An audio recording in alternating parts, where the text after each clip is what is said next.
এত রাতে কাকিমা ফোন করছে। সবাই ঠিক আছে তো ওখানে? বাবার শরীর ঠিক আছে তো? হ্যাঁ কাকিমা বলো, তোমরা সবাই ঠিক আছে তো? বাবা ভালো আছে তো? তুই কি কাঁদছিস শাওন? কই না তো। আমি কাঁদবো কেন? না মানে তোর গলাটা শুনে আমার মনে হলো। আমাকে আমাকে আমাকে একটু দাও দিদি, আমাকে একটু দাও। এই নে।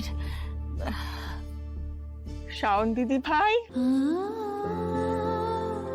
দিদুন, দিদুন তুমি কেমন আছো? ভালো নেই দিদি ভাই। তোমাকে ছাড়া বাড়িটা এত ফাঁকা ফাঁকা লাগছে। আর তোমার বিয়ের আগে তো তোমার সঙ্গে দেখা করে যেতে পারলাম না, আর বিয়ের পরে এসে যা পরিস্থিতি দেখছি তাতে করে তো। ওদিকে সব ঠিক আছে তো?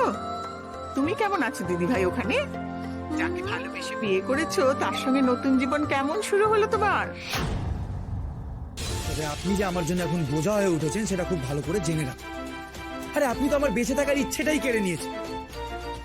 এরপরে না আমাকে কখনো নিজের বন্ধু বলবেন না, কারণ বন্ধুরা বন্ধুদের সত্যি এত বড় ক্ষতি করে না। আমি খুব ভালো আছি দিদুন, খুবই ভালো আছি। এখানে সবাই আমাকে কত আদর করে, কত ভালোবাসে। সবাই আমাকে পুরোই মুড়িয়ে রাখে, যেন আমি এই বাড়ির রানী। আমাকে কেউ একটুও কষ্ট করতে দেয় না জানো, নিজের ছোটখাটো কাজও করতে দেয় না, এক গ্লাস জলও নিয়ে খেতে দেয় না। এখানে সবাই আমাকে খুব ভালোবাসে, খুব খুব খুব ভালোবাসে। এই কথাগুলো শোনার জন্যই তো অপেক্ষা করছিলাম দিদি ভাই।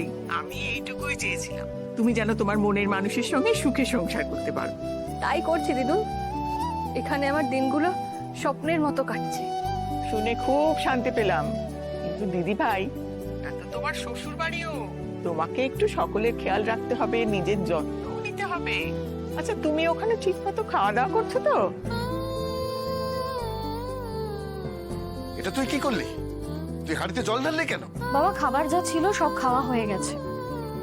কোনো মহারানীর জন্য চব্য-চস্য আমরা রেঁধে রাখিনি আর রাখবো না। ওর যদি খিদে পেয়ে থাকে ওকে বলো নিজের খাবার নিজে বানিয়ে নিয়ে খেতে। না না না মানে খাওয়া দাওয়া করছে না কেন? না মানে, না মানে এখানে এত ভালোবাসা পেই না আমার পেট ভরে যায় দিদুন, আর কিছু খেতে ইচ্ছা করে না। তবে খেতে না চাইলে কি হবে, ওরা কেউ আমাকে ছাড়ে না, জোর করে খাইয়ে দেয়, তাও আবার নিজে হাতে। আমার পেট পুরোপুরি না ভরা অবধি ওরা কেউ আমায় ছাড়েই না, সবাই মাথায় করে রাখে আমাকে।